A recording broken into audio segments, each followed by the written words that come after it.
Our conclusion is that we can go all the way. We can go to 100% renewable energy scenario, and I think we received consensus on our group that this is possible and very much achievable.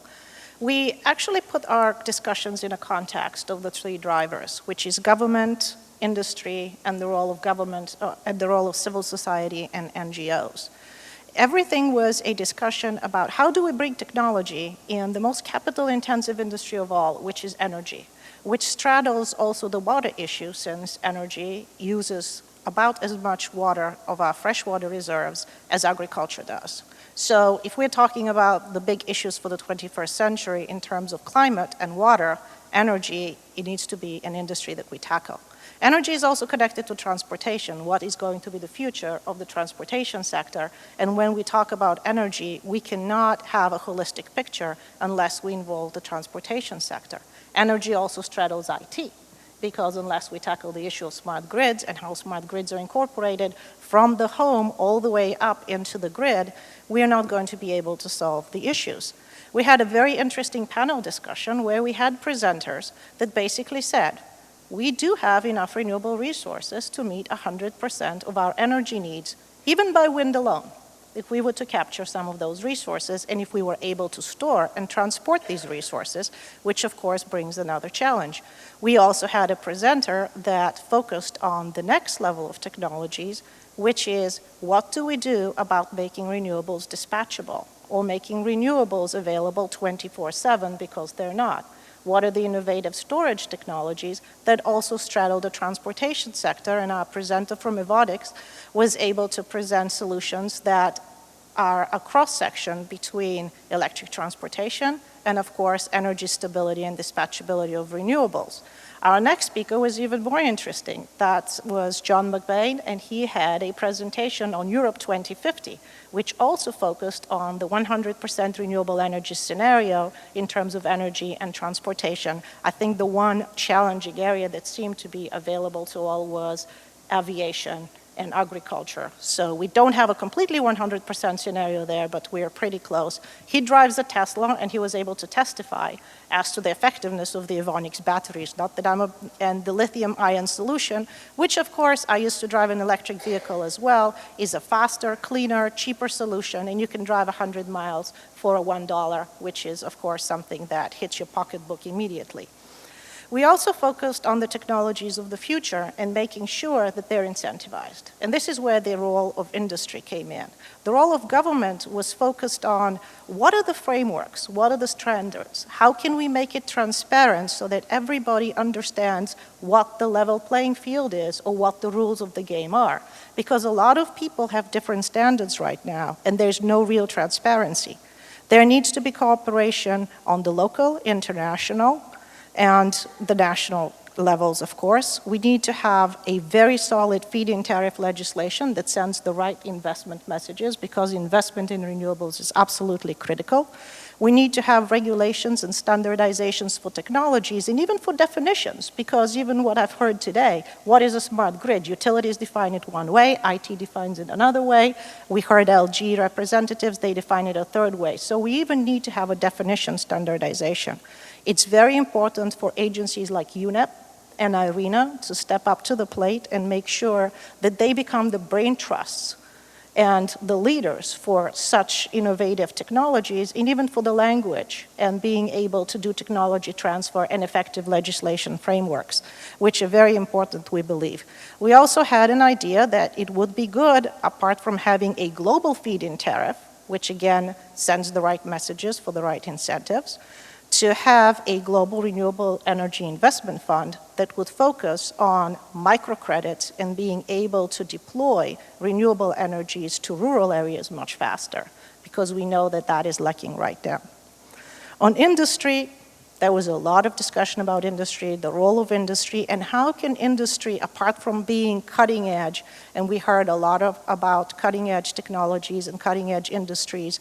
Yes, being cutting edge is very good. Sometimes being on the cutting edge, you bleed a little bit. We want to make sure that it's not a lot. And we want to make sure that there's a framework that enables cutting edge technologies and cutting edge companies to be able to recover for that investment, to be able to be recognized, and to be able to be supported.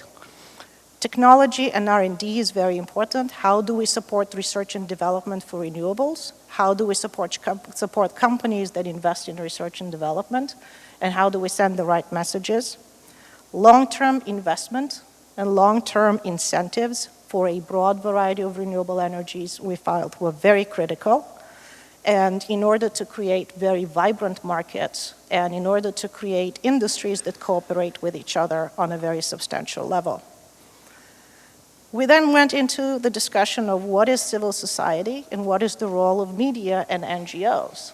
And that certainly is a role that was highlighted even by James Cameron yesterday, who said that NGOs are not communicating very effectively. Media is not communicating very effectively. And what we see in many instances are that NGOs don't have the glitzy media and the polish that a lot of the Exxons and the Mobiles of the world do have, and they send a very powerful, very comprehensive message. So we thought that a well-coordinated NGO communication services was very critical. An ability to communicate with the media and having the right media message was also very important as well. We saw the role of NGOs as watchdogs and setting the standards to a certain extent because, as Mohammed mentioned, many times we have standards, no enforcement, so the penalties are not there. And we need to make sure that we have the carrot and the stick approach, and as you also said, the tambourine. So let's bring in the media and beat the drum and make sure that the success stories, like we heard from Puma yesterday, are highlighted and that people are actually aware of what companies are doing so that we can change the consumer behavior and talk about the consumer in their own language where they have the right preferences. And when we broke up into the sessions, what was very interesting was that we had a couple of very young people participating in our panel.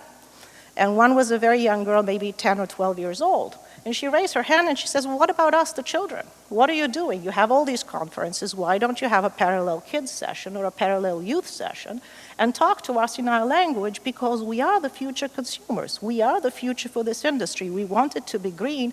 We want to embrace it. What are the educational points that we can take and we can work on and we can implement because we're active? And that was a takeaway that we felt was something that we maybe want to address a little bit more strongly. And then, of course, we want to also focus on maybe as next steps for UNEP 4 next year on organized labor, the role of organized labor, jobs, who stands to benefit, and how we should involve these stakeholders in supporting the new technologies as opposed to the old paradigms which they now depend on very much. So that was the discussion that we had. It was very, very productive, and thank you for the opportunity.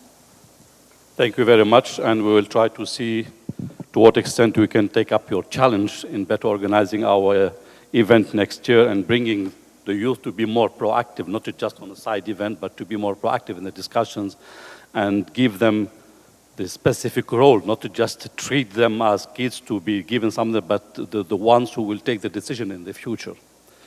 There has been obviously a lot of fertilization between the four groups. It's unfortunate that we have not been able to come together, but these four groups have something very interesting to share, and we hope that will be intelligent enough to draw conclusions for the next meeting.